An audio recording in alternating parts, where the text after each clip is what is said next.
বলছে, বান্দা তোমরা যে নাফরমানি করছো, সেই দিন আখিরাতে একদিন তোমরা সেদিন কেমনে বাঁচবা?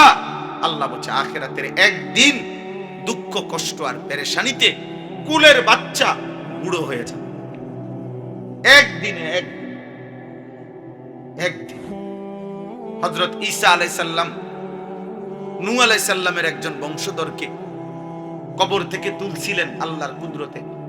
নূহ আলাইহিস সালামের একটা মুজিজা ছিল ঈসা আলাইহিস সালামের, উনি মানুষকে কবর থেকে আল্লাহর হুকুমে উঠাইতে পারতেন, যত পুরাতন হোক। তো ওই বংশধর নূহ নবীর বংশধর কবর থেকে তুলবার পরে ঈসা আলাইহিস সালাম ওনাকে জিজ্ঞেস করছেন, আপনি দুনিয়াতে কতদিন হায়াত পাইছিলেন? নূহ নবীর বংশধর বলছে 450 বছর। 450 বছর। হযরত ঈসা আলাইহিস সালাম বললেন, আচ্ছা আপনার চুল দাড়ি যে সাদা দেখা যাইতেছে, এই চুল দাড়ি সাদা হয়েছে কখন? ওই নূহ নবীর বংশধর বলছে, হে নবী ঈসা, আল্লাহর কসম 450 বছরে কোনোদিন আমার চুল দাড়ি সাদা ছিল না, কালোই ছিল মৃত্যু পর্যন্ত। কিন্তু মালাকুল মউত আজরাইল যখন আমার জান কবজ করে, এই জান কবজের এই কয়েক সেকেন্ড, রূহ কবজ করার এই কয়েক সেকেন্ডের কষ্টে আল্লাহর কসম আমার 450 বছরের কালো চুল দাড়ি সাদা হয়ে গেছে। আমি নিজে কিতাবে কি ভাবছো বাবা? তোমরা ছেলেরা ইদানিং কালে আইসা খুব বেশি বাড়াবাড়ি করতেছো, খুব বাড়াবাড়ি। দোস্ত, এর খেসারত তোমাদেরকে দিতে হবে। তোমার পাপের প্রায়শ্চিত্ত তোমার দাদাই করবে না, তোমার দাদা আগেই মরে যাবে। তোমার পাপের খেসারত তোমার বাপ দিবে না, তুমি দিতে হবে। যে 10-11 বছরের বাচ্চা বসে বসে কাঁদতেছিল, আল্লাহর এক প্রিয় বান্দা বলতেছিল যে, হে বাবা তুমি কাঁদতেছো কেন? ওই বাচ্চা বলতেছিল যে, আমি আল্লাহর ভয়ে, জাহান্নামের ভয়ে কাঁদতেছি। বলতেছে, তুমি মাত্র 10 বছর বয়স, তুমি কেন জাহান্নামের ভয়ে কাঁদবা? কয় যে, আমি আমার মাকে দেখছি, মা প্রতিদিন যে চুলার মধ্যে লাকড়ি দিয়ে আগুন ধরায়, মারে দেখছি ছোট ছোট লাকড়ির টুকরা গুলা দিয়া আগে আগুন ধরায়, এরপরে বড় লাকড়ি গুলা দেয়। এটা দেখে আমার মনে হয়েছে, যদি হাসরের ময়দানে আমার রব, আমার আল্লাহ যদি আমার মতো ছোট ছোট বাচ্চা দিয়ে যদি জাহান্নামের আগুন আগে ধরায়, তাহলে আমারে যদি ফেলে আমার কি হবে তখন? 10 বছরের মুসলিম বাচ্চা জাহান্নামের ভয়ে কাঁদে, আর 60 বছরের বুড়া বইয়া বইয়া বিড়ি খায়। হ্যাঁ, মসজিদে টিয়া 30,000 দিছে, ব্যস্ত। হ্যাঁ, আপনি ব্যস্ত যাইতেন না, কেটা যাইবে? লোক নাই তো না, লোক কই? লোকে তো নাই, ব্যস্ত তো খালি করে রয়েছে। ব্যস্ত যাই না, লোকে তো নাই। মসজিদে 4টা ফ্যান দিছে, 12,000 টাকা, খালাস। বেহেশতের বুঝ হয়ে গেছে বাবা। এত সহজ বুঝলেন আপনি? সহজ মনে করলেন? আমি আপনাদের কাছে অনুরোধ করলাম, এই মসজিদে আজান হবে কখন? 7:15 ইনশাআল্লাহ, অসুবিধা নাই, শেষ হয়ে যাবে আমার 7:15 আজান। তাইলে আমি আপনাদের কাছে অনুরোধ করলাম, আমরা প্রত্যেকে, আমার কথা রাগ হইেন না, বয়স্ক বাবা চাচা, আপনাদেরকে ধমক দিছি না, আপনাদেরকে এটা বুঝাইলাম। আপনার বিবেক কি বলে, আপনার ইনসাফ কি বলে? আপনি পরিবারের অভিভাবক, আপনার থেকে আপনার চোখের সামনে 365 দিন ধরে এক টানা আপনার ছেলে, আপনার মেয়ে একদিনও ফজরের নামাজ পড়ে না, এটা আপনি মেনে নিচ্ছেন কিভাবে? বলেন না রে বাপ। আর কেমনে বললে বুঝবো? এটা তো সম্ভব না, এটা তো ইনসাফ না, এটা তো উচিত না। আমি আপনাদের কাছে অনুরোধ করছি, আমি 2 পক্ষকেই বললাম, ছেলেরা বাবা তোমাদেরকেও বললাম, ভাইয়া আমি তোমাদেরকে মহব্বত করি, আমার এটা দাবি তোমাদের কাছে, তুমি তোমার উপরে দয়া করো। আগামী দিনের ইসলামের জন্য তোমাকে প্রস্তুত হওয়া উচিত। তোমরা জানো না, আগামীর যুদ্ধ ঈমান আর কুফরের যুদ্ধ, আগামীর যুদ্ধ মুসলমান আর ইহুদিদের যুদ্ধ। দেখো আব্বা, যে কোনো মুহূর্তে তোমরা দেখবা খুব দ্রুত দৃশ্যপট বদলে যাবে। এই সুখের রং তামাশা হয়তো বন্ধ হয়ে যাবে। গোটা মধ্যপ্রাচ্যে, আরব বিশ্বে আরব বিশ্বের ইতিহাসে সবচেয়ে বড় মানে অন্তরে একদিন সারা দিনে একবারও আল্লাহর কথা মনে পড়ে না, এই জবানে একবারও রবের নাম মনে হয় না। 365 দিনে এক বছরে কোনদিন ফজরের নামাজ পড়লা না? তুমি শোনো নাই মুসলমানের উপরে ফজরের নামাজ ফরজ? আয় হায়, অভিভাবক গুলাই বা কি করে আমি বুঝি। আপনারা যারা বেনামাজি, এই যে রাত নাই দিন নাই মোবাইলে নারী ছবি দেখে, অশ্লীল দৃশ্য দেখে, যেসব ছেলে পেলে যেগুলার চুল দেখলেই বোঝা যায় এগুলা মুশরিকের চুল, বেঈমানের চুল, বেঈমানের চুল। বেটা কাপুরুষ, বেটা তুই, বেটা কাপুরুষ, বেটা কাপুরুষ। তোর সম্পর্ক তোর রবের সাথে নাই, তোর মদিনার নবীর সাথে তোর কোনো সম্পর্ক নাই, তোর বাবার সাথে তোর কোনো সম্পর্ক নাই, তোর বংশের সাথে তোর কোনো সম্পর্ক নাই। তোর সম্পর্ক তোর চুলেই প্রমাণ করে কোন বেঈমান তোর ভালোবাসার মানুষ, কোন মুশরিক তোর পছন্দের মানুষ, হয় কোন ইহুদি নয় কোন খ্রিস্টান।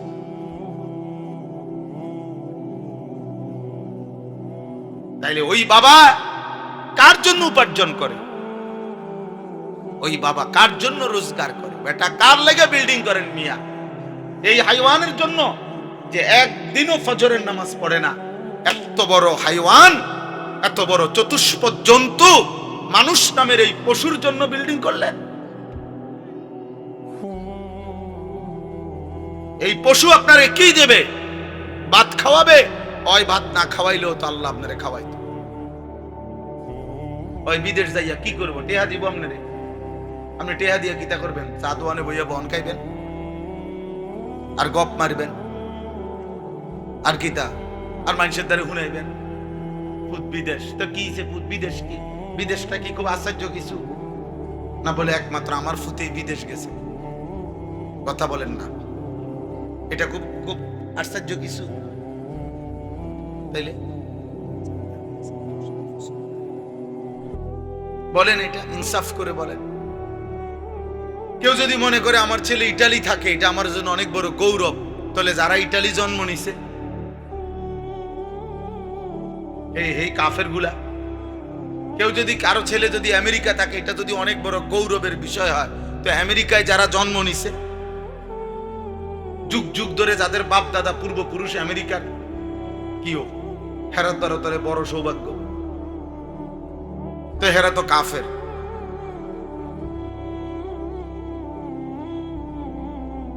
বলো না ভাই, বলেন বাবা, ইনসাফ করেন।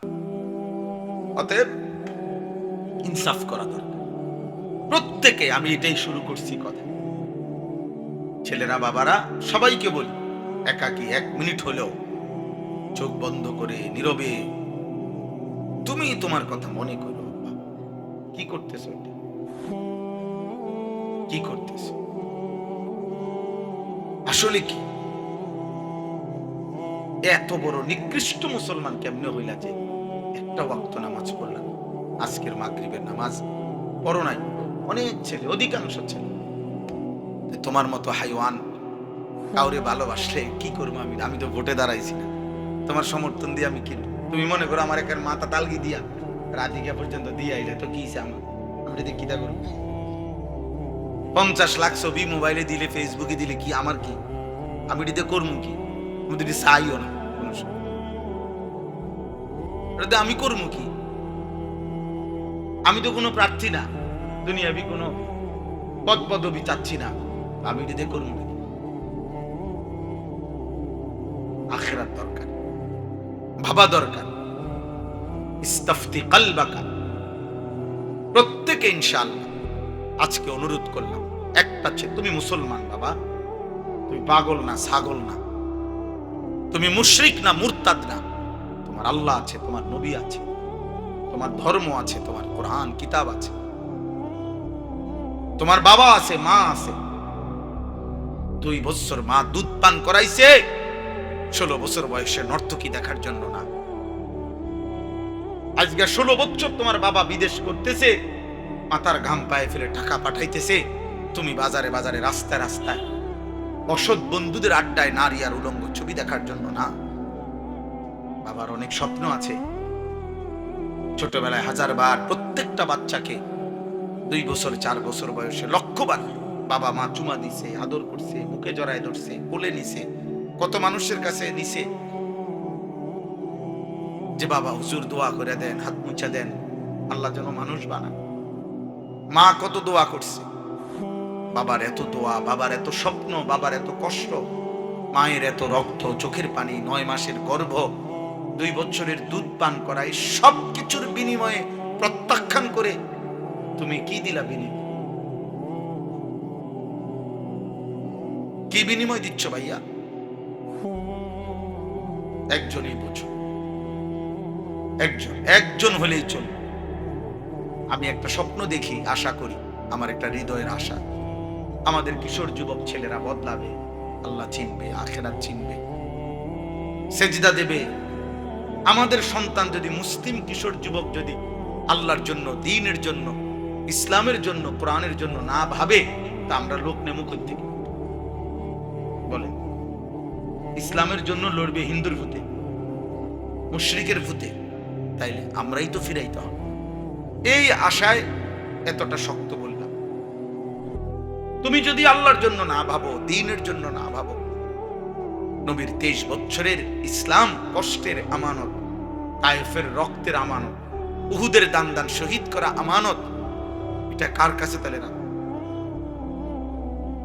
নবী সাল্লাল্লাহু আলাইহি ওয়াসাল্লাম অথবা তার কোন সাহাবা যারা এত অবর্ণনীয় জুলুম নির্যাতন সহ্য করেছেন, ওনারা আয়েশা যদি আমাদের এই হালাত দেখে, এখন কল্পনা করেন যে নবীর কোন সাহাবী আয়েশা যদি দেখতো যারা আমার আখেরি নবীর উম্মত, হায় তারা তো চিৎকার করে কাঁদতো যে ইন্না লিল্লাহ, বলো কি? শেষ নবীর শ্রেষ্ঠ উম্মত 30 বছর সুদ খায়। আখেরি নবীর উম্মত প্রতিদিন দাড়ি কাটে। আখেরি নবীর উম্মত 10 বছরে কোনোদিন একবারও জিজ্ঞাসা করল না যে নবী আমার সাল্লাল্লাহু আলাইহি সাল্লাম কিভাবে চুল রাখতেন? একদিনও জিজ্ঞাসা না। রাসূলুল্লাহ সাল্লাল্লাহু আলাইহি সাল্লামের একজন সাহাবী, উনি একটা ঘর করছিলেন, ঘরের শুধু উঁচা করছে একটু, ঘরটা স্বাভাবিক অন্যদের ঘরের চাইতে একটু উঁচা, একটু ডিজাইন করছে, সোজা কথা। নবীজি যাওয়ার পথে শুধু এমনি তাকাইছেন, তাকাইয়া সাহাবাদেরকে বলছেন, এটা কার ঘর বানাইলো? এটা কি বানাইলো? এটা এই কথাইটা বলছে। সাহাবীরা পরবর্তীতে একটু পরেই ওই সাহাবীকে শুনাইছে যে তোমার ঘরটা দেখা নবীজি চোখ তুলে তাকাইয়া চেহারা দেখে মনে হইছে নবী খুশি হইতে পারে নাই।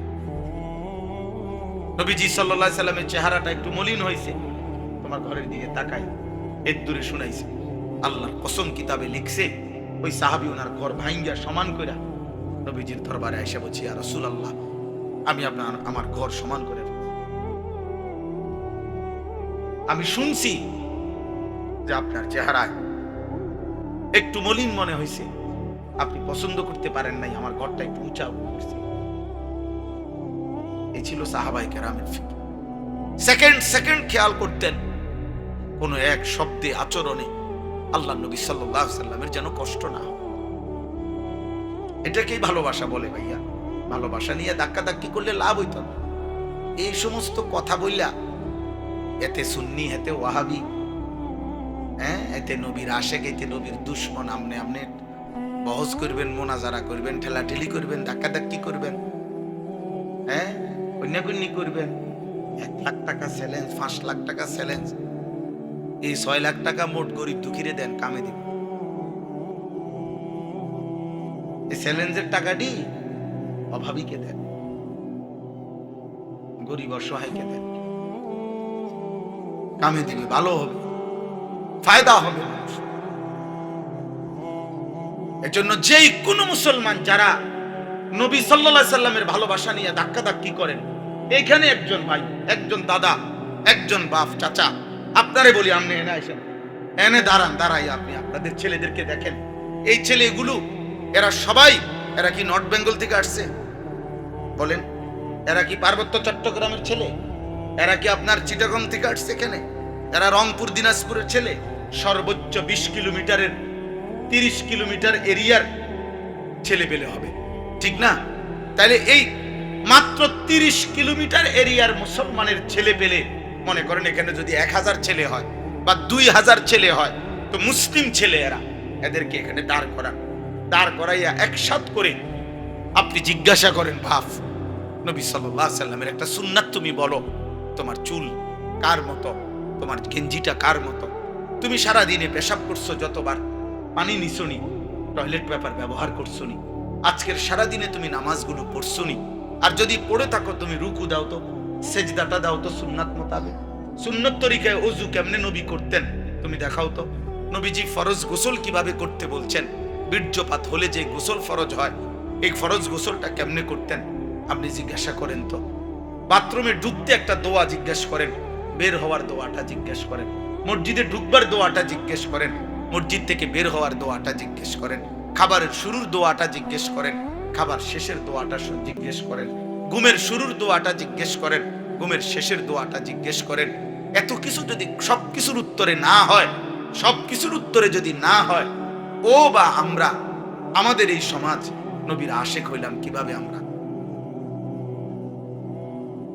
বলেন, ইনসাফ করেন, ইনসাফ করেন। আমি আমার 21 বছরের ওয়াজের জীবনে গোটা বাংলাদেশের কোন বক্তার সাথে আমার ব্যক্তিগতভাবে আজকে পর্যন্ত, বাকিটা তো আর জানি না সামনেরটা, আজকের 21 বছর পর্যন্ত আমি কারোর সাথে উল্লেখযোগ্য কোনো ঝগড়া করিনি। আমার ওয়াজের বয়স 21 বছর, আলহামদুলিল্লাহ। আমার বক্তব্য এটাই। আপনি বলেন, চাচারা বলেন, চাচারা আপনারা তাকায় দেখেন, আপনাদের ছেলে একসাথে হয়েছে সবাই, পড়ারে বলেন এখন আপনারা যে মাগরিবের নামাজ পড়ছে কয়জন? একটি সেজদা না দেওয়ার কারণে যদি ইবলিস কিয়ামত পর্যন্তের জন্য মালউন হয়, অভিশপ্ত হয়, এক এক ওয়াক্তে নামাজে কতগুলো সেজদা ছুটে যাচ্ছে। কি হবে ওর দুনিয়ার, কি হবে ওর আখিরাত? কয়টা ভাত মাছ খায়, একটু ঘুম যায়, পেশাব পায়খানা করে, একখান বিয়া করছে, বউ বাচ্চা আছে, এতটুকুর নাম জীবন? এত লম্বা অনন্তকাল আখিরাত কি হবে? ফাকাইফা তাত্তাকুনা ইন কাফারতুম ইয়াওমান ইয়াজআলুল বিলদানা শিফা ওয়া নাহনু আকরাবু ইলাইহি মিন হাবলিল ওয়ারিদ ইদ ইয়াতালাক্কাল মুতালাক্কিয়ানি আনিল ইয়ামিনি ওয়া আনিশ শিমালি কাঈদ মা ইয়ালফিযু মিন قول إلا لديه رقيب عتيد وجاءت سكرة الموت بالحق ذلك ما كنت منه تحيد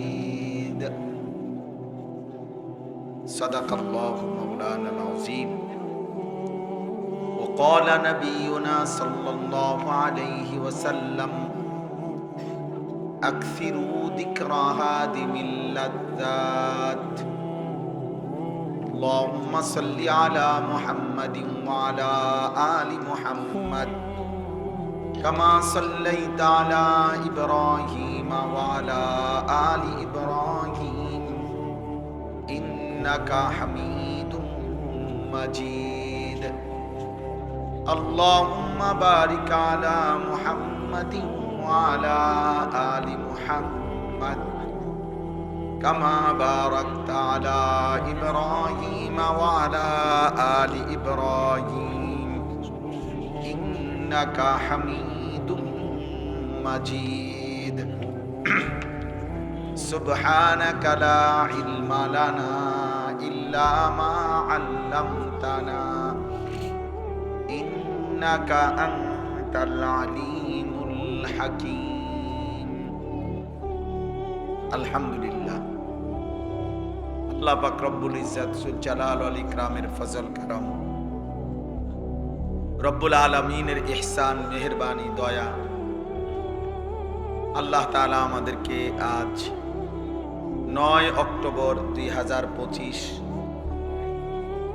রোজ বৃহস্পতিবার কুমিল্লা জেলা বরুড়া উপজেলাধীন ঐতিহ্যবাহী সুপ্রাচীন দ্বীনি মার্কাজ মুরাবাজাল ইসলামিয়া ফয়জুল উলুম মাদ্রাসার উদ্যোগে আজকের এই 66তম বার্ষিক ওয়াজ ও দোয়ার মাহফিলে আল্লাহ তাআলা আমাদেরকে আসবার বসবার আল্লাহর জন্যই জমা হওয়ার তৌফিক দান করেছেন, আলহামদুলিল্লাহ। আর ছোট মানুষ নাই, এই বাবা আটো কোলের একটা বাচ্চা নিয়ে আসো।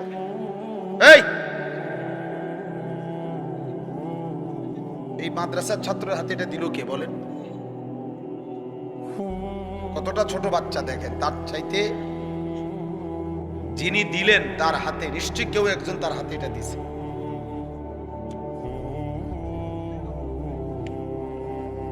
ওই মানুষটা হলো, এই বাচ্চাটার হাতে যে এটা দিছে ওই মানুষটা হলো জালেম।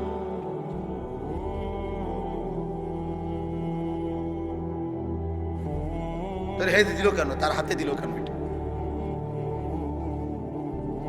ছোট একটা মাসুম বাচ্চা, আমাদের জিম্মাদারি তাকে দ্বীনের উপরে রাখা। 10-12 বছরের একটা বাচ্চাকেই যদি আমরা মোবাইলে অভ্যস্ত করে ফেলি, ও আখলাক শিখবে কিভাবে? আল্লাহ আমাদেরকে হেফাজত করে। মুআজ্জাজ মুহতারাম হাজিরিন, পবিত্র কোরআনুল কারীমের 26 নম্বর পারা 50 নম্বর সূরা, সূরায়ে কাফ সূরাটির নাম। এই সূরার 4টি আয়াত আমি আপনাদের সামনে এই মাত্র তেলাওয়াত করেছি। এই 4টি আয়াতের 16, 17, 18, 19 সূরায়ে কাফের আপনাদের সামনে তরজমা করব। সামান্য 2-4টি কথা বলে ইনশাআল্লাহ আমি আমার কথা শেষ করব। আল্লাহ তাআলা আমাদেরকে তৌফিক দান করে। মোবাইল যতজনই হাতে ধরে রাখছেন, হাতে ধরে যারা মোবাইলে ভিডিও বা রেকর্ড করে তারা আসলে কিছুই বোঝে না। এই আস্তে আস্তে জোরে কথা বল, ঠিক এটা জোরে বল, আমি শেষ করতে। এই জন্য মোবাইল হাতে ধরে এগুলো বন্ধ করে ফেলে। প্রিয় ভাই, জীবনটা শুধু মোবাইলের জন্য না। এই পৃথিবীতে আমাদের সমস্ত কিছু মোবাইল নির্ভর না। মোবাইলে, প্রত্যেকের মোবাইলে ওয়াজ আছে, ভালো মন্দ অনেক কিছুই আছে, কিন্তু দিলের মধ্যে কি আছে, কলিজার মধ্যে কি আছে, এটা দেখার বিষয়। একটা মাহফিলের আয়োজনের মধ্যে অনেক কষ্ট হয়। এই ব্যাপক আয়োজন, এই ব্যাপক ব্যস্ততার ভিতরে যদি কিছু অর্জন না হয় দিলের মধ্যে, তেমন উল্লেখযোগ্য কোনো ফায়দা নাই। বক্তা আসলো, উঠলো, নামলো, শ্রোতা একবার দৌড় দিয়ে আইলো, আরেকবার খালি হয়ে গেল। এই আসা যাওয়ার দ্বারা কিছু বুট বাদাম চটপটি বিক্রি হলো, এর দ্বারা তেমন উল্লেখযোগ্য কোনো ফায়দা নাই। এজন্য দয়া করে সবার কাছে আমি বললাম, এটা আমার আদেশ, হাতে মোবাইল ধরে যারা আছে সকলে মোবাইল হাতে ধরা, এই ভিডিও রেকর্ড এগুলো নামান, হাত ধরা মোবাইলগুলো বন্ধ করেন। এরপরে দেখলে আমি ধমক দেব, উঠায় দেব, তখন আপনি লজ্জা পাইবেন। আর এমনি চলে গেলে কোনো অসুবিধা নাই, ইনশাআল্লাহ পরে আবার আসবেন, দাওয়াত রইল। কোরআনুল কারীমের যে 4টি আয়াত আমি পড়ছি, এই 4টি আয়াতের মধ্যে আল্লাহ তাআলা প্রথম 3 আয়াতে আমাদেরকে 5টা কথা মনে করাইছেন। আমাদেরকে লক্ষ্য করে আল্লাহ 5টি কথা বলছেন, বলে 4র্থ নম্বর আয়াতে একটা চূড়ান্ত সত্য কথা আমাদেরকে শুনাইছেন, যেই সত্যের মুখোমুখি আমাদের সকলকে হতে হবে। আমরা স্বীকার করি বা না করি, মনে থাকুক বা না থাকুক, ঘুমে থাকি বা সজাগ থাকি, সুখে থাকি বা দুঃখে থাকি, আনন্দে বা বেদনায়, রাজপ্রাসাদ বা কুড়ে ঘরে, রাতে কিংবা দিনে, একাকী কিংবা প্রকাশ্যে, নিরাপদে কিংবা অনিরাপদে, আল্লাহ তাআলা বলেন একটি চূড়ান্ত সত্য তোমাদেরকে গ্রহণ করতেই হবে, সেটা হলো মৃত্যু।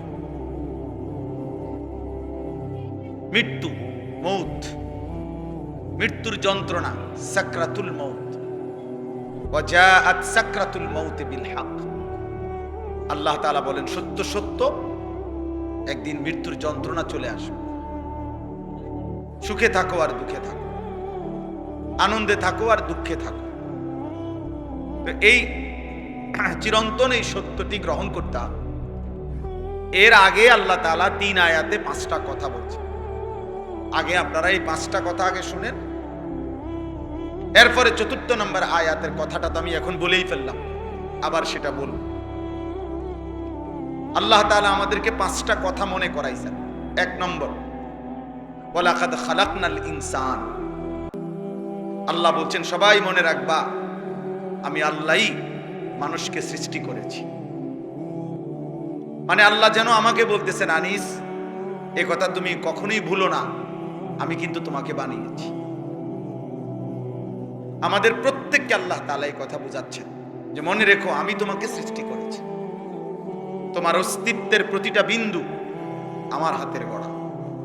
অতএব যেই কোনো শক্তিতে, যেই কোনো বুদ্ধিতে, যেই কোনো কৌশলে, ফন্দিতে তুমি আমার থেকে ছুটতে পারতা না। আমি তোমাকে বানিয়েছি। তোমার অস্থি মজ্জা, ভিতর বাহির, তোমার শরীরের প্রত্যেকটা অঙ্গ প্রত্যঙ্গ আমি জানি, আমি বানাইছি। অতএব এটা আল্লাহ তাআলা আমাদেরকে মনে করাই দিয়েছে, আমি আল্লাহ তোমাকে সৃষ্টি করেছি, বানিয়েছি। আমার থেকে তুমি আড়াল হবা কেমনে? আমার বাঁধন থেকে তুমি ছুটবা কেমনে? আমার হাত থেকে তুমি ছুটতে পারবা? এই হলো 1 নম্বর কথা। 2 নম্বর কথা, ওয়া না'লামু মা তুওয়াসবিসু বিহি নাফসু। আল্লাহ তাআলা বলে, বান্দা প্রত্যেকের অন্তরের গভীরে, হৃদয়ের অভ্যন্তরে গুনাহের যে চাহিদা তৈরি হয়, ওয়াসওয়াসা। ওয়াসওয়াসা বলা হয় গুনার চাহিদাকে।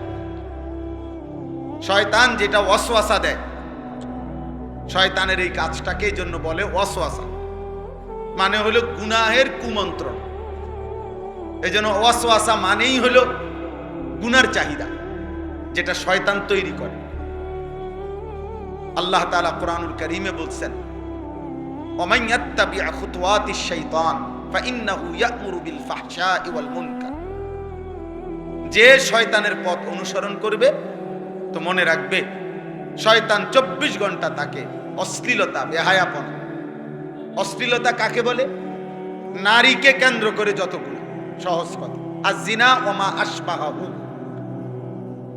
নারীকে কেন্দ্র করে যত গুনাহ হয় সবটাই অশ্লীলতা, বেহায়াপনা, অসভ্যতা, ফাহশা, ফাহিশা, ফাওয়াহিশ, এই একই শব্দ। আল্লাহ তাআলা বলেন শয়তানের প্রথম চাহিদা, শয়তানের প্রথম কুমন্ত্রণা, শয়তানের প্রথম ওয়াসওয়াসা নারীকে কেন্দ্র করে গুনাহ। এই জন্য শয়তান 90 বছরের বুড়া মানুষকেও বলে, বয়স নাই তো কি হইছে, টেলিভিশন দেখো, নারী দেখো, ছবি দেখো, সাদওয়ানে বইয়া বইয়া নর্তকীর নাচ দেখো। শয়তান 9 বছরের বাচ্চারাও ছাড়তে চায় না, 90 বছরের বুড়ারাও ছাড়ে না, কিশোর যুবককেও ছাড়ে না। আমাদের প্রত্যেককেই শয়তান সবচেয়ে বেশি কুমন্ত্রণা দেয় নারীকে কেন্দ্র করে গুনাহ।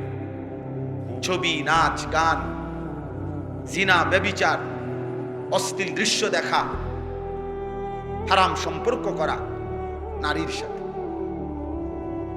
তো আল্লাহ তাআলা বলেন, এই তোমাদের অন্তরে গুনার যত চাহিদা তৈরি হয়, ওয়াসওয়াসা তৈরি হয়,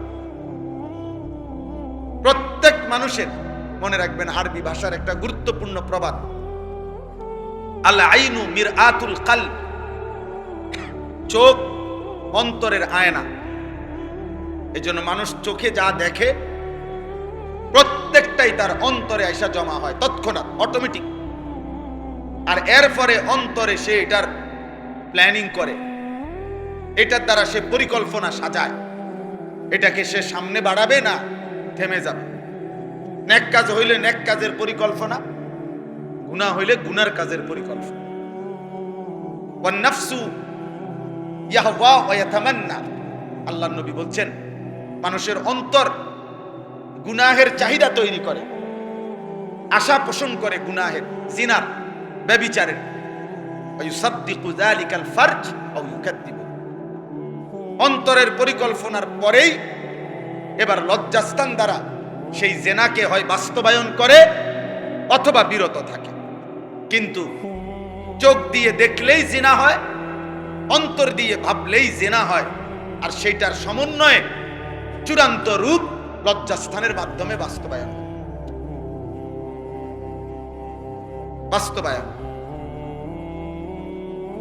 এই জন্য আল্লাহ তাআলা বলেন ওয়া না'লামু মা তুওয়াসওয়িসু বিহি নাফসু, বান্দা তোমার অন্তরে 24 ঘন্টা গুনাহের যত কুমন্ত্রণা আসে, ওয়াসওয়াসা, আমি তা পূর্ণ জানি। তুমি মুখে না বললেই পৃথিবীবাসী জানে না, তুমি অঙ্গ প্রত্যঙ্গ দিয়া কর্মে পরিণত না করিলে হইতে পারে পৃথিবীবাসী টের পাবে না,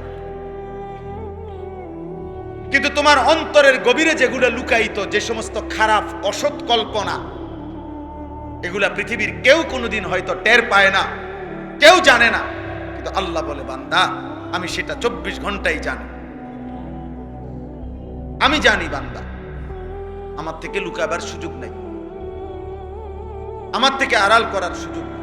ওয়া আসিররু কাওলাকুম আফিজহারু বি ইন্নাহু আলিমুম বিদাতিস সুদূর, আল্লাহ বলেন আস্তে বলো আর জোরে বলো, এমনকি অন্তরের ভিতরে লুকিয়ে রাখো, আমি সব জানি। আফালা ইয়ালামু ইদা বু'সিরা মা ফিল কুবুর ওয়া হুসিলা মা ফিস সুদূর, আল্লাহ বলেন সে কি জানে না যে তাকে কবর থেকে হাসরের ময়দানে উঠানো হবে, আর তার বুকের ভিতর, অন্তরের ভিতরে যা ছিল কিয়ামতের দিন তাও প্রকাশ করে দেওয়া, খুলে দেওয়া। আল্লাহ তাআলা বলেন ইয়াউমা তুবলাস সারাইর, কিয়ামতের দিন গোপন বিষয়গুলো প্রকাশ হয়ে পড়বে, উন্মোচিত হয়ে পড়বে।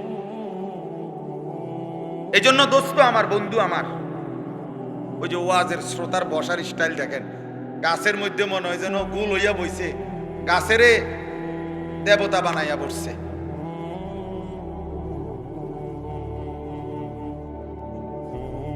আরে বেটা, ঠিক আছে। তো আল্লাহ তাআলা বলেন ওয়া না'লামু মা তুওয়াসওয়িসু বিহি নাফসু। চাচা বসেন, চাচা আপনি নড়েন না, আমি আপনারে বলি না, ওই ছেলেগুলোরে বলছি। না আপনি আপনি যেমন আছেন চাচা, আপনি বয়স্ক মানুষ। তো ওয়া না'লামু মা তুওয়াসওয়িসু বিহি নাফসু, আল্লাহ তাআলা বলেন 1 নম্বর, আমি তোমাকে সৃষ্টি করেছি, আমি তোমার বিষয়ে খুব ভালো জানি।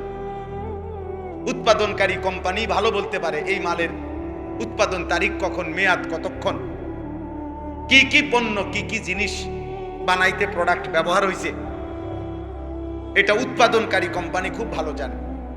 রব্বুল আলামিন বলে আমি সৃষ্টি করেছি, আমি ভেতরটা বাহির, শরীরের প্রত্যেকটা অঙ্গ প্রত্যঙ্গের সক্ষমতা, কর্ম কার্য আমি জানি সব। আর আমি আল্লাহ শুধু তোমার চোখের গুনাহ, কানের গুনাহ, হাতের গুনাহ, পায়ের গুনাহ, লজ্জাস্থানের গুনাহ এটা না শুধু, বরং অন্তরের ভিতরে গুনাহের যত ওয়াসওয়াসা, কুমন্ত্রণা, হারাম যত পরিকল্পনা, সুদের পরিকল্পনা, ঘুষের পরিকল্পনা, কিস্তির পরিকল্পনা, অন্যের উপরে জুলুমের পরিকল্পনা, চুরি, ডাকাতি, ছিনতাই, রাহাজানি, অন্যায়, অশ্লীলতা, কোনো কিছুই মানুষ অন্তরের পরিকল্পনা ছাড়া করে না।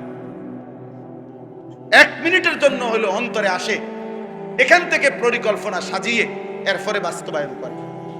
এজন্য আল্লাহ বলেন 24 ঘন্টা তোমার দিলের যত ওয়াসওয়াসা, গুনার চাহিদা আমি জানি। 3 নম্বর, ওয়া নাহনু আকরাবু ইলাইহি মিন হাবলিল ওয়ারিদ। আল্লাহ তাআলা বলেন, বান্দা এটা মনে রেখো, এটা আমি এমনি বুঝাই। আমাদের এই দেহে, এই যে দেখেন এখানে, এটা পশম প্রথম, এরপরে চামড়া, এরপরে গোশত, এরপরে রক্ত, হাড্ডি, রক্ত। এই শেষ যেই রক্ত, মানুষের দেহের রক্তের নিয়ম হলো রক্ত সার্কুলেশন হয়, মানে সারা দেহের রক্ত প্রবাহিত হয়, ঘুরতে থাকে স্যালাইনের তারের মতো। আর একদম সূক্ষ্ম চিকন রক্তের সাথে শিরা আছে, যেগুলোর মাধ্যমে সারা দেহে রক্ত সার্কুলেশন হয়, চলতে থাকে আর কি। রক্তের সিস্টেম এমন না যে এখানের রক্ত এনেই, ওইখানের রক্ত এখানেই না, এটা পুরা দেহে ঘুরে চলতে থাকে।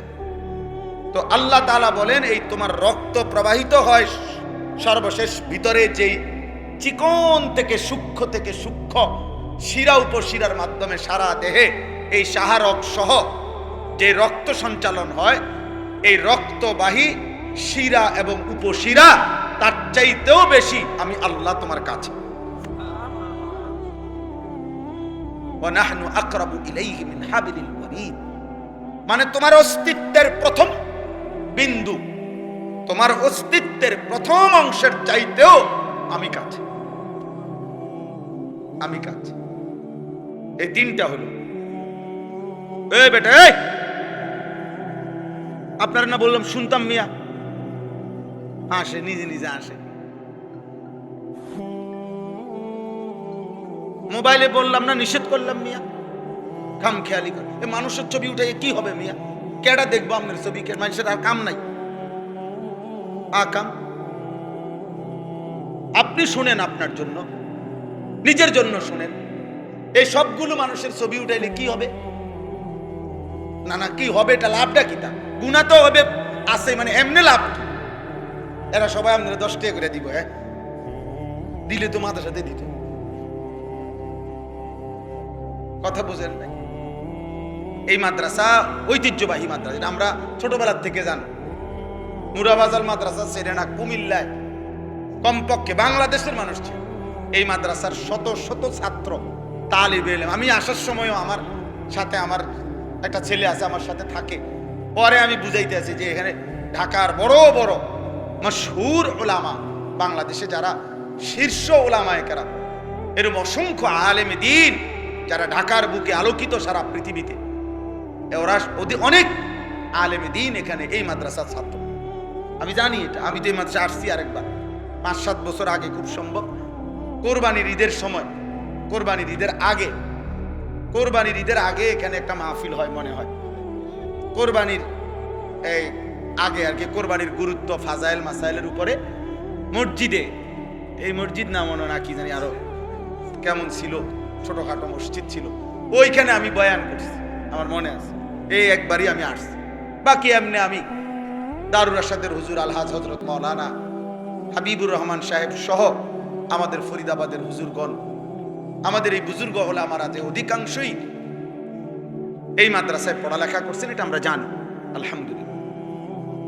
একটা কথা সবসময় মনে রাখবেন বাবারা, চাচারা, ভাইরা, মাদ্রাসা এজন্য দান করা উচিত যে মাদ্রাসাই এমন একটা জায়গা যেখানে যে মানুষগুলোর জন্য আপনি দান করলেন, ওই মানুষগুলো প্রতিদিন, ইচ্ছায় হোক অনিচ্ছায় হোক, 6 বছরের বাচ্চা হোক আর 30 বছরের ছেলে হোক, প্রতিদিন 5 ওয়াক্ত নামাজ জামাতের সাথে পড়ে। আমার বাপ পৃথিবীতে আর কোনো ঘরের, কোনো বিল্ডিং, কোনো ভবনে আপনি এমন লোক পাবেন না যেখানে সকলেই প্রতিদিন 5 ওয়াক্ত নামাজ পড়ে।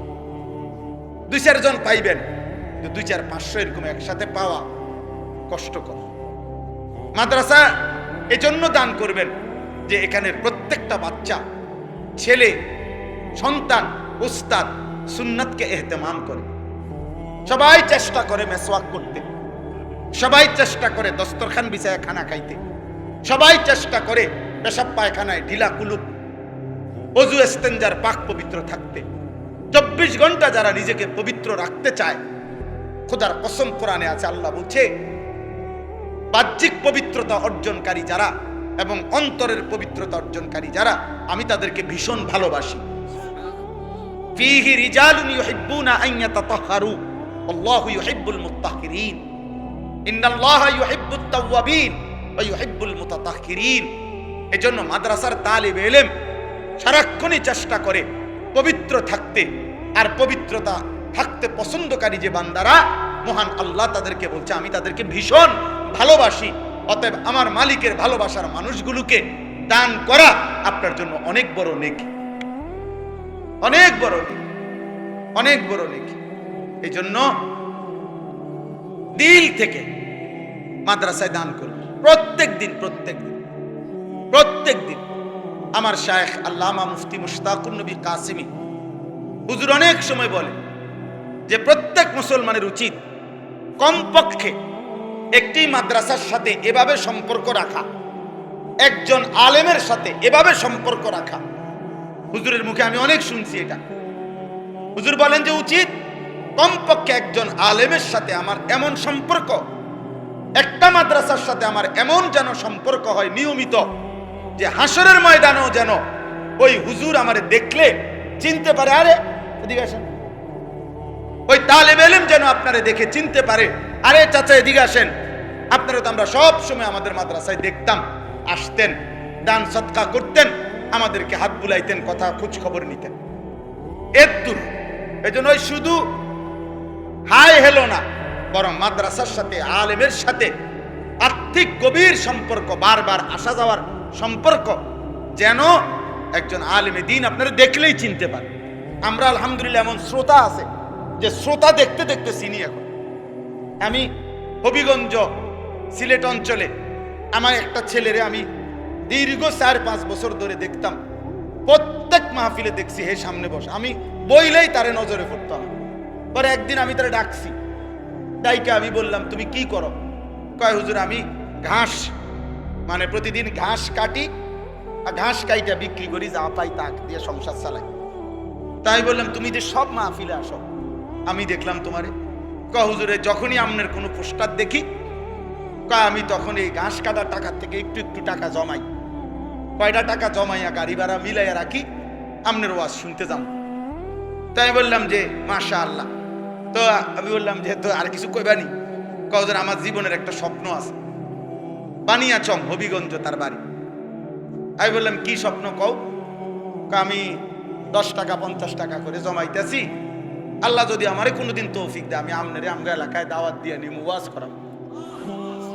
পরে আমি বললাম ওহন দাঁড়া, ওহন ডেট করো, এখন নাও ডেট, আজকে তোমারে ডেট দিলাম, হাদিয়া দিতে হবে না, আমি দিমু তোমার, এটা আছে আমার মাহফিলের সান্দা, আমি দেবো।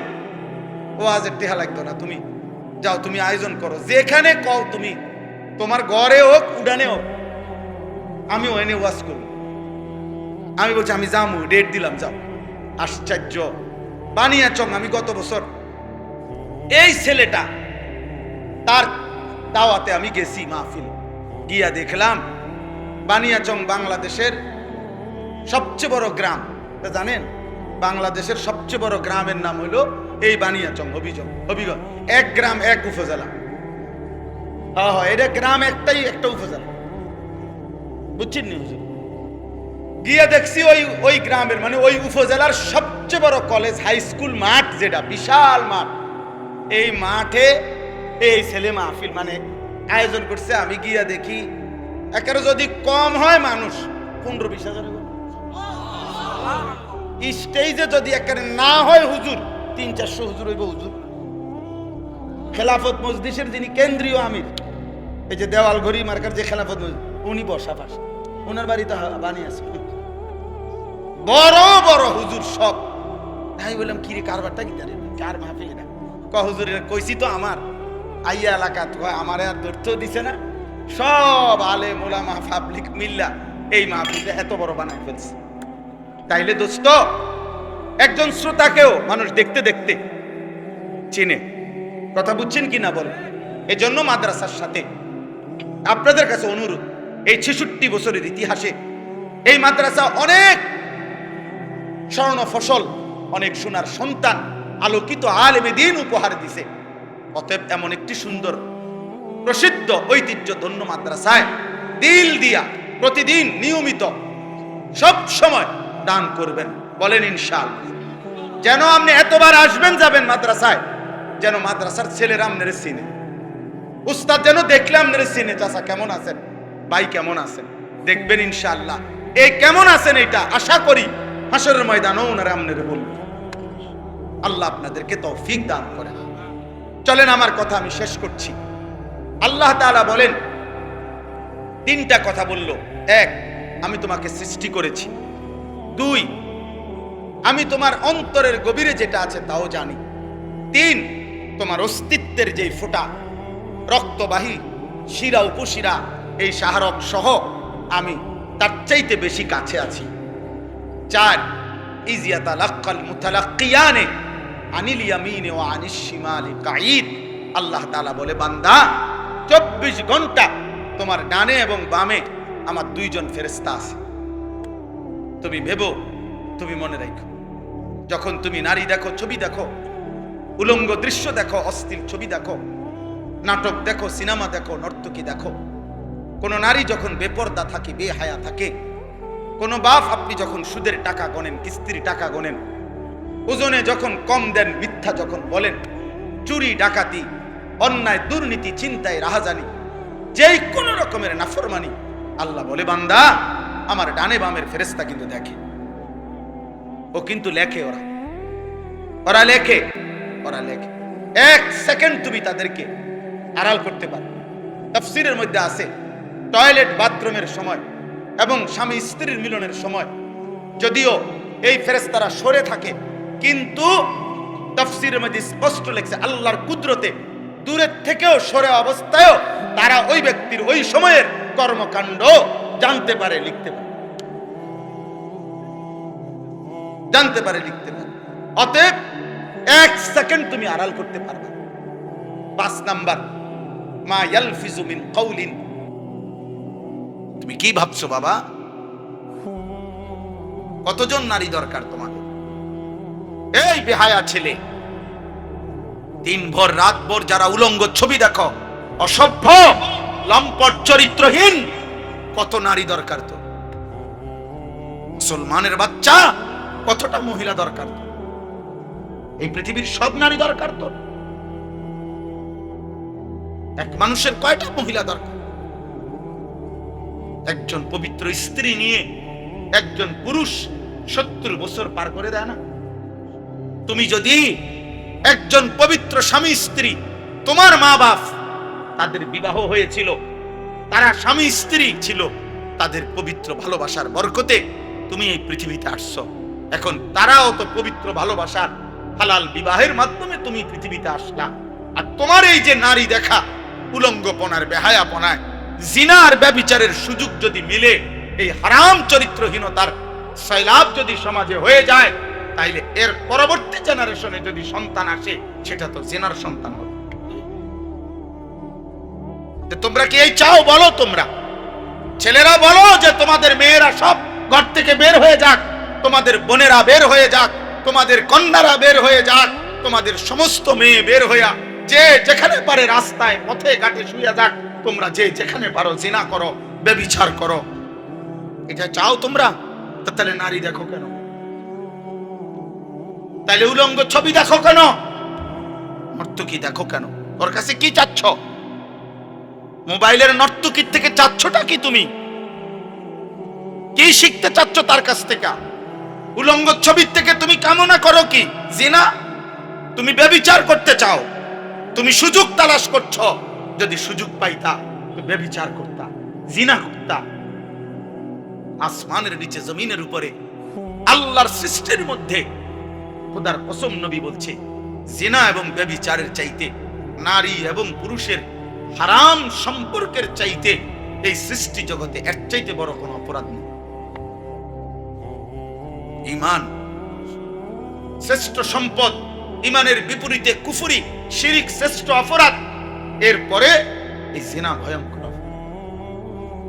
আল্লাহর নবী সাল্লাল্লাহু আলাইহি সাল্লাম বলেন, আল্লাহ তাআলা কোনো পাপের কারণে এত বেশি উত্তেজিত হয় না, জিনা এবং ব্যভিচারের কারণে আল্লাহ যে পরিমাণ রাগান্বিত হয়, আল্লাহর গায়রতে লাগে, প্রেস্টিজে লাগে।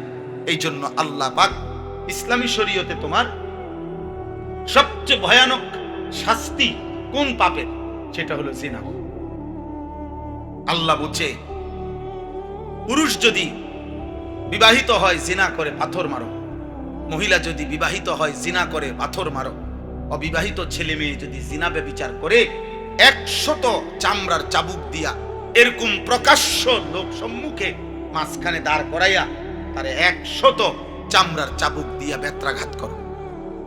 এরপরে আল্লাহ বলছে কোরআন শরীফের আয়াত, ওয়ালা তাখুযকুম বিহিমা রাফাতুম ফি দীনিল্লাহ ইন কুনতুম তুমিনুনা বিল্লাহি ওয়াল ইয়াউমিল আখির। যদি আল্লাহকে মেনে থাকো, আখিরাতকে ভয় করে থাকো, তাহলে এই শাস্তি কার্যকর করতে গিয়ে কোনোভাবেই কোনো দয়া মায়া দেখায় সাবধান। আল্লাহ বলছে সাবধান, কোনো মায়া দেখাবে না। 100 গুণা ফিরবা, মানুষের সামনে ফিরবা। পাথর মাইরা হত্যা, নবী সাল্লাল্লাহু আলাইহি সাল্লাম ওনার হায়াতে, খোদার কসম, নবীজির জীবনে, নবীর জীবদ্দশায় নবী সাল্লাল্লাহু আলাইহি সাল্লাম একাধিক পুরুষ এবং নারীকে পাথর মেরে সাহাবাদের মাধ্যমে পাথর মারাইয়া জিনার শাস্তি কার্যকর করেছেন। আবু বকর পাথর মারাইয়া হত্যা করাইছেন, ওমর পাথর মারিয়ে হত্যা করাইছেন, ওসমান করাইছেন, আলী করাইছেন। আজকে যদি খেলাফত থাকতো, আমিরুল মুমিনিন থাকতেন, তো বুঝতেন। আপনি খবর নেন আফগানিস্তানে, আফগানের এই মুহূর্তে খবর নেন, কোন বেটার কলজার ভিতরে দিয়ে ওই কথার স্বপ্ন আসে না কোন নারীর দিকে তাকাবে, চোখ খুলে ফেলবে। এখনই তৎক্ষণাৎ শাস্তি কার্যকর হবে, কারণ সেখানে মুসলিম খেলাফত, সেখানে আমিরুল মুমিনিন আছে। আল্লাহর নবী সাল্লাল্লাহু আলাইহি ওয়াসাল্লাম বলছেন আমার উম্মতের উপরে শেষ জামানায় 3টা আযাব আসবে, খাসফুন, কাসফুন, মাসখুন। বহু মানুষকে জীবন্ত মাটি ধসিয়ে দাফন করে দেওয়া হবে, পাথরের বৃষ্টি বর্ষণ করে শেষ করে দেওয়া হবে, চেহারা বিকৃত করে দেওয়া হবে।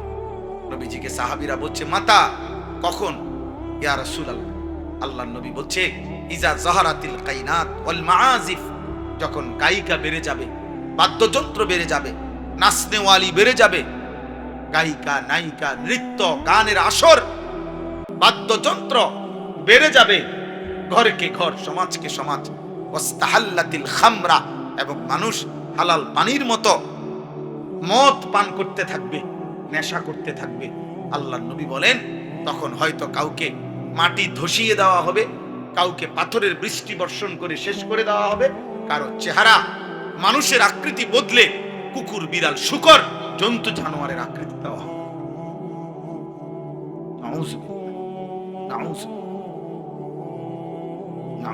তিরমিজির হাদিস, বিশুদ্ধ হাদিস, বিশুদ্ধ হাদিস। যদি কারো সুযোগ হয় একটু যদি বসলে, তাহলে পিছনের আরো কিছু ভাই দেখবি। দেখো না, তোমরা যদি কাছে দাঁড়া আসো, দাঁড়ায়া তোমরা বউ ভাই দেখো যে জুতার উপরে প্রয়োজন একসাথ করে দেখো বসে, ওখানে তো পিছনে অনেকে দেখে না, জুতা দুইটা যদি একসাথ করে মিলায় না তাইলেও বসা, একজনও যদি বসার দ্বারা অন্য আরেকজনের উপকার হয় সওয়াব পাইবা। তুমি দেখো নওজোয়ান ভাই, আমায় তো আর চাপাবার মতো আমার কাছে বুঝ হয় না যে জায়গাটা তো নাই, আমি কি কমু, আমি আর আগাবে কোথায়, জায়গা নাই তো চাচা এখানে। আল্লাহ আমাদেরকে তৌফিক দান করে। অতএব আমি উভয় পক্ষকে বললাম, আমাকেও বললাম, উভয় পক্ষ বলতে বুঝাচ্ছি কিশোর, যুবক ভাই, নওজোয়ান, প্রিয় সন্তান, তোমাদেরকেও বললাম তুমি তোমার উপরে দয়া করো। মনে করো বাবা এই পৃথিবীর কেউ তোমার খবর নিল না, কিন্তু তারপরেও তো তুমি একা আল্লাহর সামনে দাঁড়াইতে হবে। তুমি তো আল্লাহরে আড়াল করতে পারতাম, আল্লাহকে তো আড়াল করতে পারতাম। আর বয়স্ক বাবাদেরকে বলি, আপনারা যে যার অভিভাবক, আপনি কমপক্ষে হিসাব মিলাই যাইয়েন। আপনার স্ত্রী, সন্তান, আপনার অধীনে যে কয়জন, ওদের ঈমান আমলের হালাত কি? খোদার কসম, এটা দুনিয়ায় হায়াত থাকতে কবরে যাওয়ার আগে যদি মিলাইয়া না যান, আপনি কবরে একটা ফিডা মাটি ফুটত। আমি বললাম টাঙ্গাইয়া ফিরবো, টাঙ্গাই পুরা মিয়া সুন্দর সুন্দর গপ মারেন, সাদওয়ানে বইয়া বইয়া বন খান আর বিড়ি খান, হ্যাঁ শিহুলি কন, হ্যাঁ কিছু বুড়া মানুষের অভ্যাস বহুত বড় বদ অভ্যাস। 60 বছর কিন্তু লজ্জা শরমহীন বুড়া, 60 বছর হওয়ার পরও বিড়ি খায়। এই বুড়া মিয়ার বলতে লজ্জা বলতে কিচ্ছু নাই বেটা, তার ভিতরে শরম বলতে কিছু নাই বেটা, বেশরম মানুষ এটা বেটা। আপনাকে আপনার নাতিয়ে দেখে, আপনাকে আপনার ছেলে দেখে, আপনাকে আপনার মহল্লার মানুষ দেখে যে মুসলমানের একজন 60 বছর বৃদ্ধ বয়স্ক লোকের থেকে যদি পরবর্তী জেনারেশন যদি আখলাক না শিখে, চরিত্র না শিখে, কিছু না শিখে, তা আপনি কীর্তেন 60 বছর বাদ খাইলেন দুনিয়া মিয়া? হ্যাঁ, আপনি 60 বছর বয়সেও এখনো টেলিভিশন দেখেন? 60 বছর বয়সে আপনি বসে বসে গালি দেন?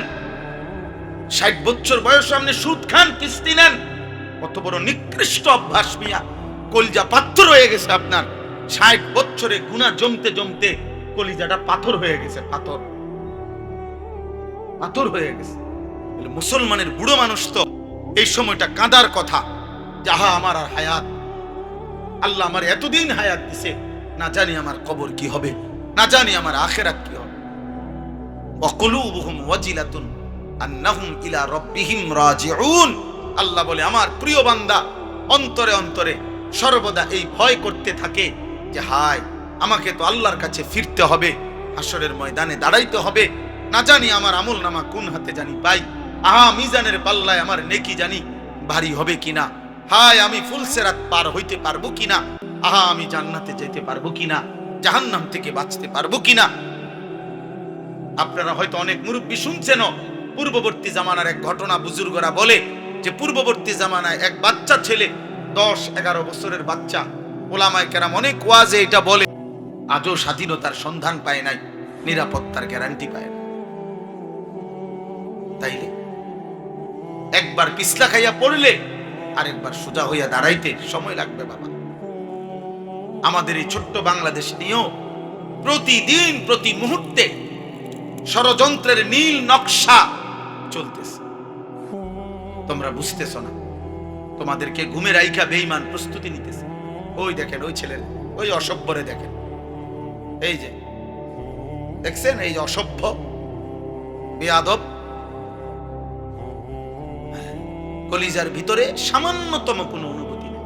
আহা, মানুষরে বললাম না, জিনকে বললাম না, ভূতেরে বললাম, কোনো ওর কষ্ট হয়ে গেছে আধা ঘন্টা যাবত যে ও মোবাইল কিছু করতে পারে নাই, ওর কলিজা ছিঁড়া যাইতেছে, অনেকক্ষণ হয়ে গেছে। শয়তান ওরে কোনোভাবে সোজা থাকতে দিচ্ছে না, যে কিরে বেটা, একটা সুস্থ মানুষ আধা ঘন্টা হয়ে গেল মোবাইল টিপতেছ না, যে কিভাবে সম্ভব?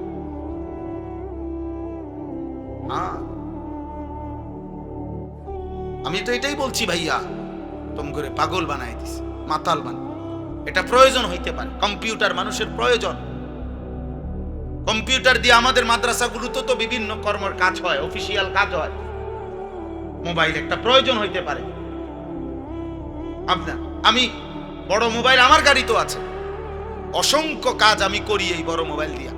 আমি একটু আগেও একজনকে, সিলেট যাবে উনি আমার ঘনিষ্ঠ মানুষ, পাকিস্তান থেকে আসছেন উনি, এক মেহমান, তো আরেকজন আমারে ফোন দিছেন, উনি যাবেন সিলেটে, উনারে এই মোবাইলে টিকিট করাইয়া ওনার কাছে পাঠাইছি, 7:20 ওনার ফ্লাইট। এরপরে ও এই জন্য মাঝখান দিয়ে ওরে কথা বলছি, দেখছেন একটু যে যে টিকিট সব পড়ছে, ওনারে শুধু খবর লাও যে ঠিক মতো এয়ারপোর্টে গেছিনি উনি। তাইলে বড় মোবাইল কাজ থাকতে পারে, প্রয়োজন হইতেই পারে, কিন্তু প্রয়োজনকে প্রয়োজনের মধ্যে রাখো। তোমারে তো বলি নাই যে এটা ধরা হারাম, হারাম বলছি আমরা, বড় মোবাইল এটা হাতে ধরা হারাম, কথা বলে না। তাহলে এটা উনি ধরলো কেমনে? হারাম হইলে উনি ধরবে কেমনে? আমি ধরবো কেমনে?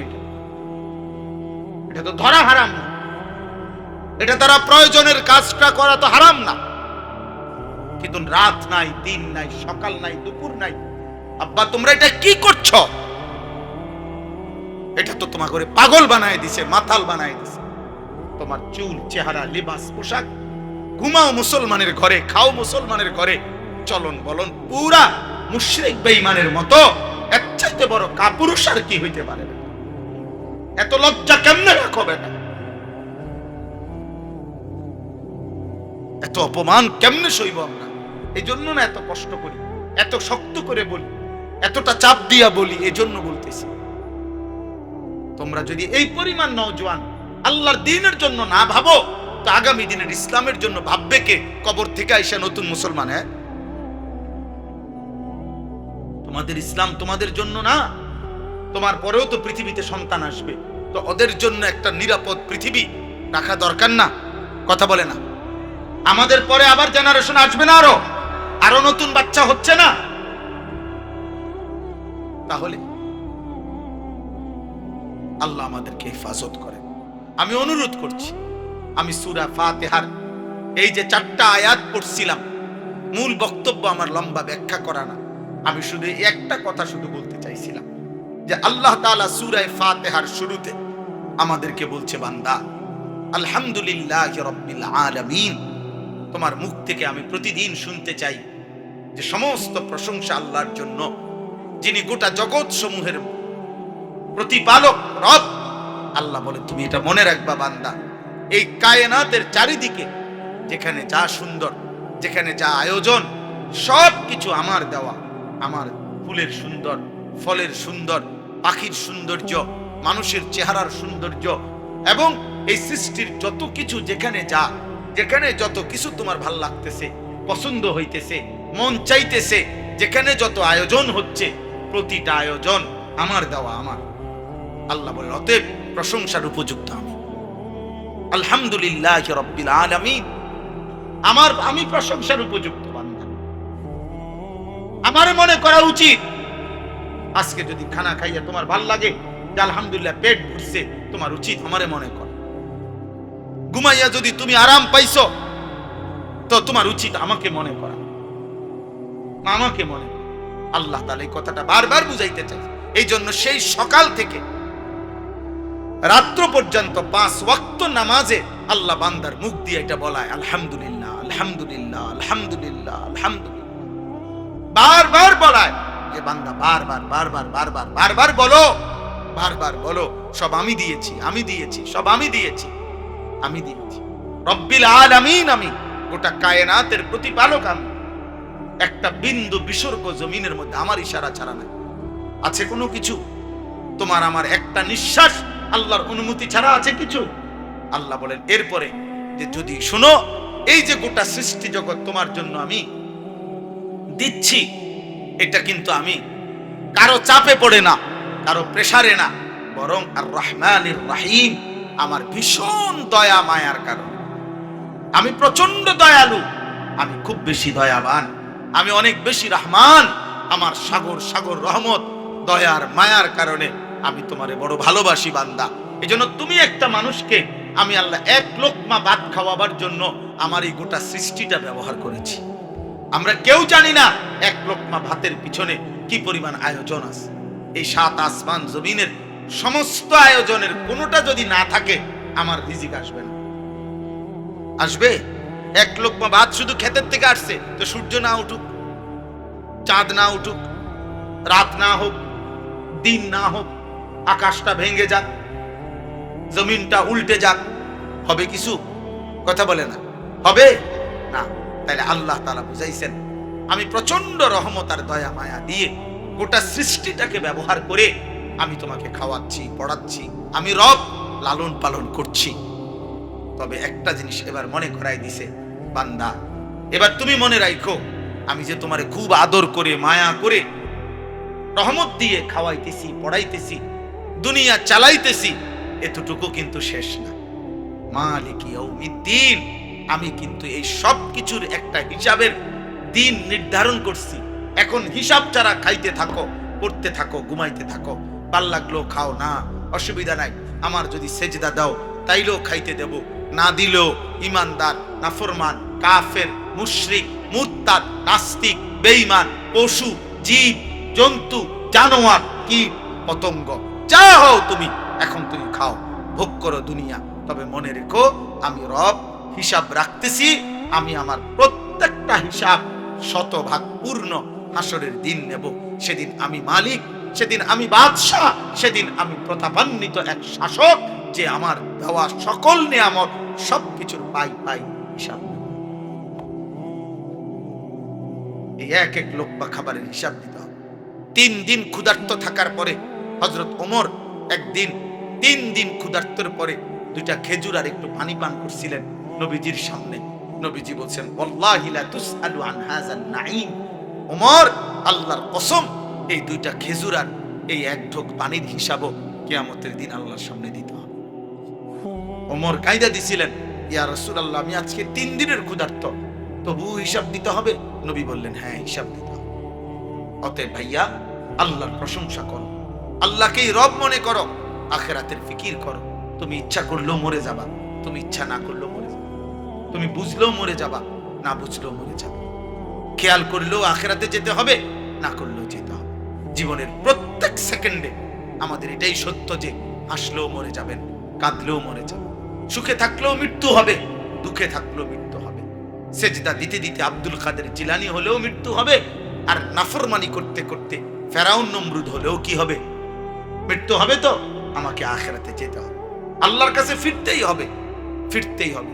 অতএব এই শেষ কথা হলো, আল্লাহ বলেন, অতএব বান্দা, যদি এটা বুঝে থাকো তাহলে তুমি নিশ্চিন্তে বলো, ইয়াকা না'বুদু, আল্লাহ, কাজে কোনো এলোমেলো কথা নাই, আমি আপনারই ইবাদত করি।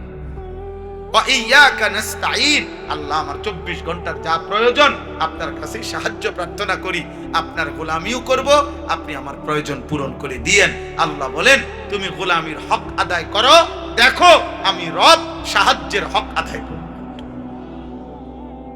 তুমি সেজদা দাও বুঝায়া, আমি আল্লাহ কায়নাত তোমারে দেব, আমি দুনিয়াও দেব, আখিরাত। এজন্য আজকে এই উলামায়ে কেরাম ইনশাআল্লাহ আরো বয়ান করবেন।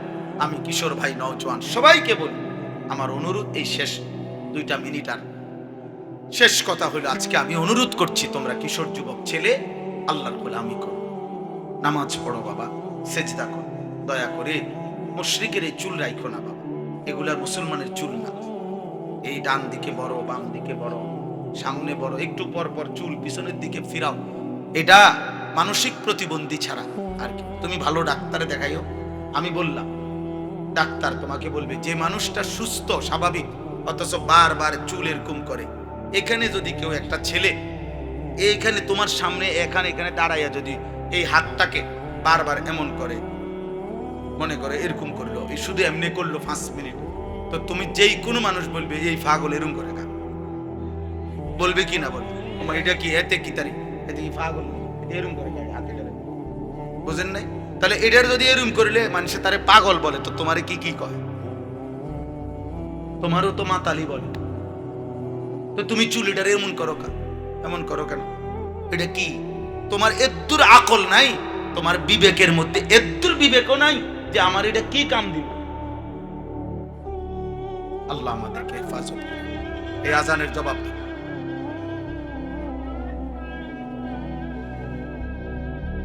উঠেন না, 1 মিনিট নামাজের সময় দাও।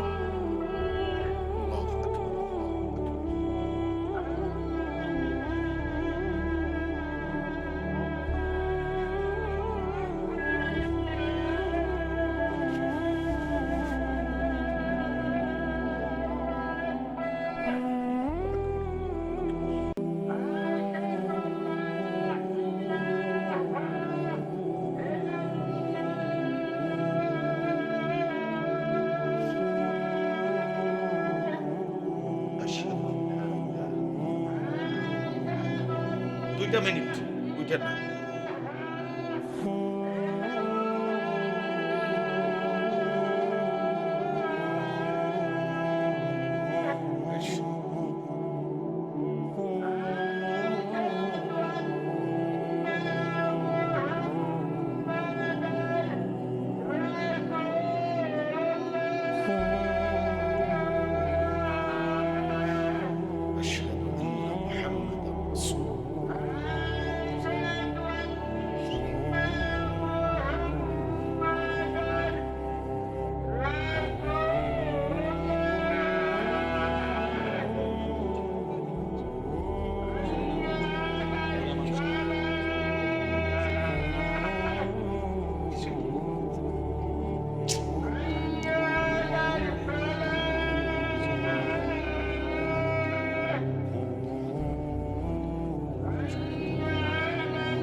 আতি মুহাম্মাদান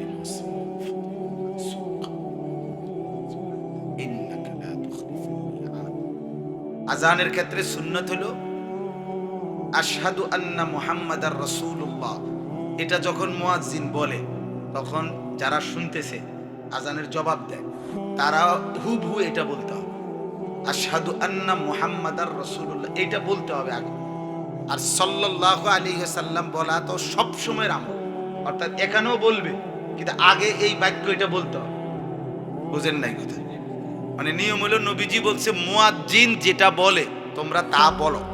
তাহলে এখন মুয়াজ্জিন কি সাল্লাল্লাহু আলাইহি ওয়াসাল্লাম বলছে? কি বলছে? তো এইটা আগে বলতে হবে। তো বলে সাল্লাল্লাহু আলাইহি ওয়াসাল্লাম বলবে না? হ্যাঁ বলবে, কারণ নবীজির নাম শুনলে যে সাল্লাল্লাহু আলাইহি ওয়াসাল্লাম বলতে হয় এটা তো সব সময়ের আমল। বুঝেন না? এটা আজান ছাড়াও পড়তে হয় কিনা? তো এটা তো সব সময়ের আমল, এটা তো পড়বেন পরে। কিন্তু এই বাক্য যদি কেউ যদি আজানের জবাবে আশহাদু আন্না মুহাম্মাদার রাসূলুল্লাহ বলার পরে মুয়াজ্জিন শুধু সাল্লাল্লাহু আলাইহি সাল্লাম বলে, তাহলে আজানের জবাব হবে না, ওনার জবাব আদায় হবে না। কেন? উনি তো এই বাক্যটা বলে নাই। বুঝেন? এইটা বইলা এরপরে কি বলতে হবে? সাল্লাল্লাহু আলাইহি ওয়াসাল্লাম পৃথক বল। এটা আমাদের সমাজে ভুল করে। 2 নাম্বার হইল হাদিসের মধ্যে কথা স্পষ্ট যে নবীজি সাল্লাল্লাহু আলাইহি সাল্লাম বলছে আজান শেষ হওয়ার পর প্রথমত দুরূদ শরীফ পড়তে, আমি পড়ছি, এরপরে দোয়া পড়তে, আমরা দোয়া পড়ছি। এই জন্য আজানের পরে দুরূদ শরীফ পড়তে নবীজি বলছে, সব হাদিসে আছে, এবং এরপরে দোয়া পড়তে বলছে। এই জন্য এটাই হাদিসের মধ্যে বর্ণিত সুন্নাত। এখন এর ব্যতিক্রম যারা করে তাদের দলিল উনাদের কাছে, আমাদের কাছে নাই। আমাদের কাছে না থাকার কারণে আমরা আজানের আগে দুরূদ শরীফ পড়তে পারি না। কারণ এই জন্য পারি না যে কি দলিলের ভিত্তিতে পড়তাম এটা আমাদের কাছে নাই। এটা আমাদের দুর্বলতা, আমরা জ্ঞানের কমতি। বুঝেন নাই? আমরা পড়ালেখার ঘাটতির কারণে আমরা এটা পাইছি না। তাই এটা আমরা পাই না। ওরা জানি পাইছেন এই জন্য উনি পড়েন, এটা উনি কইতে পারবো উনি কোত্থেকে দলিল আনছে, আমাদের জানা নাই। আমরা চেষ্টা করছি, খুঁজছি, বুঝতে চেষ্টা করছি, পাইছি না। না পাইলে তো আর আমি করতে আনব এটা। কথা বুঝেন নাই? আল্লাহ আমাদেরকে বুঝার তৌফিক দান করেন। তো আমি আপনাদের কাছে এই শেষ কথাটা বললাম। প্রিয় ভাই নওজোয়ান, আমার 2টা ওসিয়ত তোমাদের কাছে। তোমরা যারা 30 বছরের নিচে, তোমাদের যাদের বয়স, তোমরা হাত তোলো তো, 30-এর নিচে যাদের বয়স, দেখছেন? মাশাআল্লাহ মাশাআল্লাহ, হাত নামাও ভাই। আমার তোমাদের কাছে 2টা ওসিয়ত, আমার কলিজার 2টা দরদের কথা। 1 নাম্বার হলো চোখের হেফাজত করো। নারী দেখো না, ছবি দেখো না। যে নারীর চাহিদা তোমার, এটা হালাল এবং পবিত্র স্ত্রীর মাধ্যমে আল্লাহ পূরণ করে দেবে। এটা মিলে যাবে বাবা। তুমি নিজে নষ্ট করো। শরীর, স্বাস্থ্য, জীবন, যৌবন, শারীরিক সক্ষমতা, দুনিয়াটা অসল করে দিও না। নিজের ক্ষতি নিজে করো, আখেরাত নষ্ট করো। নারীর ছবি, নাচ, গান, জিনা, ব্যভিচার, কোন মেয়ের হারাম সম্পর্ক, এই অশ্লীলতা থেকে বাঁচার চেষ্টা করো। আল্লাহ তৌফিক দান করে। দ্বিতীয় ওসিয়ত হলো ফজরের নামাজ পড়ার চেষ্টা করো। কোন নামাজ? তুমি দেখো, চেষ্টা করো। এই মোবাইলের মধ্যে 5টা যে কোনো অ্যালার্ম দেওয়া যায়, 5 বার অ্যালার্ম দেওয়া যায়। তুমি 5টা 30-এ বা 35-এ ফজরের জামাত, কথার কথা এখন, তাহলে তুমি 5টা 10, 5টা 20 এমনি অ্যালার্ম দাও। আলগা 300 টাকা দিয়া অ্যালার্ম ঘড়ি কিনতে পাওয়া যায়, ভালো একটা অ্যালার্ম ঘড়ি কিনো, বিছানার পাশে, বালিশের পাশে রাখো। চেষ্টা করে ওঠো। মাত্র 4টা রাকাত নামাজ, 7 ঘন্টা ঘুমের পরে, 6 ঘন্টা ঘুমের পরে যে ব্যক্তি ফজরের নামাজ পড়ে না, আল্লাহ তাআলার ফেরেশতা সারা রাত যারা জমিনে ডিউটি দেয়, হাদিসে আছে সারা রাত আল্লাহর কোটি কোটি ফেরেশতারা জমিনে পাহারাদারি করে ফজরের নামাজ পড়ে আসমানে ফিরে যায়। আর নতুন আরেক দল ফেরেশতা ফজরের নামাজের সময় এসে সন্ধ্যা পর্যন্ত ডিউটি করে। এই 2 দল ফেরেশতা, যে ব্যক্তি ফজরের নামাজ পড়ে না তার উপরে আল্লাহর লানত দেয়। ফেরেশতারা বলে, তোর উপরে আল্লাহর লানত, তোকে সারা রাত পাহারাদারি করলাম, তোদের জমিনে দায়িত্ব নিলাম, পালন করলাম, তুই আমার মালিকের সেজদা দিলি না। এজন্য ফজরের নামাজ গুরুত্বপূর্ণ নামাজ। ফজরের নামাজ যার অভ্যস্ত হয়, কষ্ট করে, আল্লাহ তারে দয়া করলে বাকি 4 ওয়াক্ত নামাজ পড়াও ধীরে ধীরে তার জন্য খুব সহজ হয়ে যায়। এই জন্য আমি অনুরোধ করব, কেউ যদি বুঝে থাকো, একজনই, আমি তো বললাম আমি ভোট চাচ্ছি না, যে সবার জনসমর্থন আমার দরকার, একজন হলে একজন, দুইজন হলে দুইজন। আমরা সারা দেশে একটা কাজ করি, সেটা হলো ফজর ক্যাম্পেইনের কাজ করি, অর্থাৎ ফজরের নামাজের জন্য প্রচারণা। এটা আমাদের একটা কাজ সারা দেশের। আলহামদুলিল্লাহ ইদানিং কালে আইসা হাজার হাজার শত শত যুবক ছেলে, কিশোর ছেলে, 14, 16, 18, 20 বছরের ছেলেরা এই কাজটা করে। ফজর ক্যাম্পেইন, ক্যাম্পেইন মানে প্রচারণা, অর্থাৎ কাজটা হলো এই, একটা যুবক সিদ্ধান্ত নিবে যে আমি ফজর পড়ব, আমার একজন বন্ধুকে ফজরের নামাজের জন্য উঠাবো। এই কাম।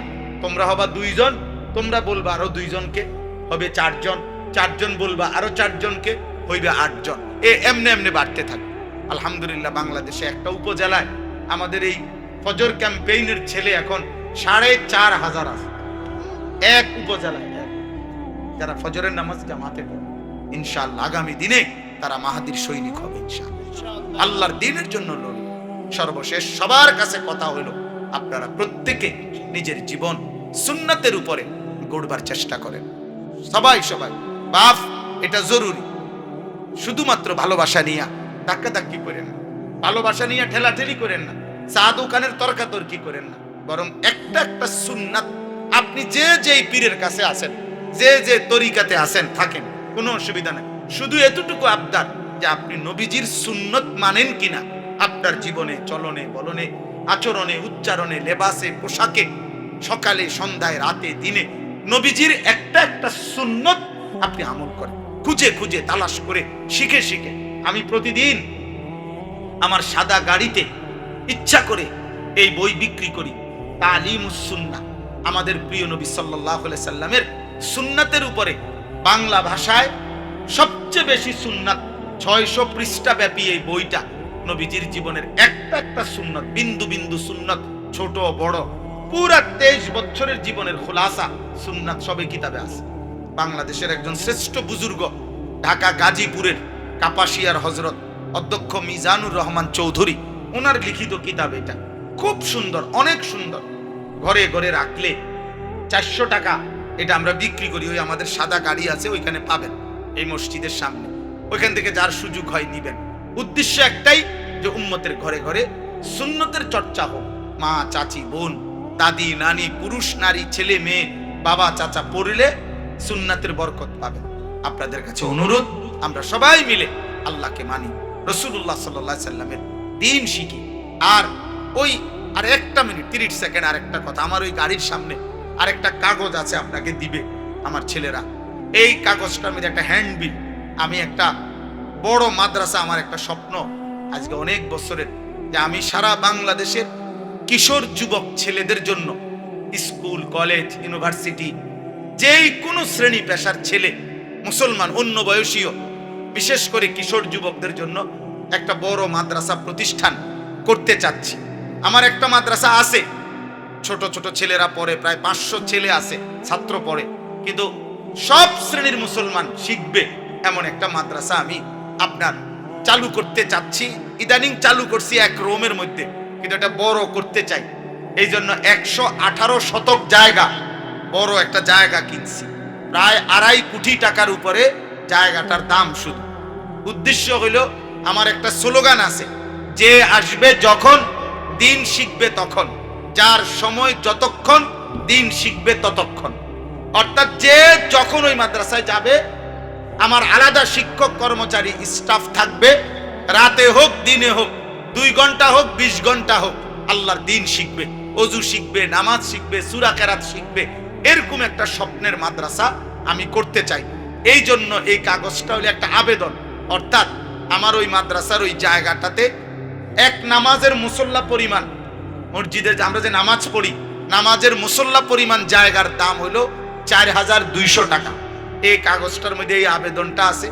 যদি কারো মহব্বত হয়, ভালো লাগে, যদি কারো মন চায়, এখানে বিকাশ নাম্বার, ব্যাংক অ্যাকাউন্ট নাম্বার আছে, পারলে আপনারা 4200 টাকা দিয়ে এক নামাজের মুসল্লা পরিমাণ আমাদের ওই জায়গাটার মধ্যে কেউ অংশগ্রহণ করতে পারবেন। ইনশাআল্লাহ আমরা ওই ব্যক্তির মোবাইল নাম্বার সংগ্রহ করে আমরা তাকে আজীবন মাদ্রাসার উন্নয়ন সদস্য হিসাবে ওনারে আমরা অন্তর্ভুক্ত করব। আলহামদুলিল্লাহ অনেক সাথী আল্লাহর বান্দারা দিছেন, দিচ্ছেন। আপনাদেরও যদি কারো সুযোগ হয়, ছেলেরা বাবা তোমরাও চেষ্টা করো। কারো বাবা বিদেশ আছে, কারো ভাই বিদেশ আছে, এই 4200 টাকা এক মুসল্লা পরিমাণ জায়গার দাম, এটা অংশগ্রহণ করলে সদকায়ে জারিয়ার সওয়াব হবে। যতদিন মসজিদ মাদ্রাসা থাকবে, চলবে, দ্বীনি খেদমত হবে, আল্লাহ সবাইরে বরকত দেবে। আল্লাহ আমাদেরকে তৌফিক দেন, কবুল করেন, আল্লাহ তাআলা ঈমান আমলের সাথে রাখেন। কিশোর যুবক ভাই, এখন যদি সব চইলা যাও, ভাইগা যাও, তাইলে আমারও ওয়াজ তো শুনলাম, কিন্তু আল্লাহর কাছ থেকে চলে গেল, আল্লাহ থেকে চলে গেল। কারণ এখন আজান হবে, আর আজানের মধ্যে আজান হইছে, আল্লাহ ডাকছে তোমারে, তুমি আল্লাহর ডাককে প্রত্যাখ্যান করে নামাজ না পড়ে যদি হারিয়ে যাও, চলে যাও, তো তুমি যেন তোমার আল্লাহকে প্রত্যাখ্যান করলা। আর আল্লাহ বলছে, বান্দা এমন পাপী আমি তোরে দেখে দেব, আমি তোকে শাস্তি দেব। এই জন্য দয়া করে প্রত্যেকেই নামাজ পড়তে চেষ্টা করো। নামাজের পরে আবার যথারীতি ইনশাআল্লাহ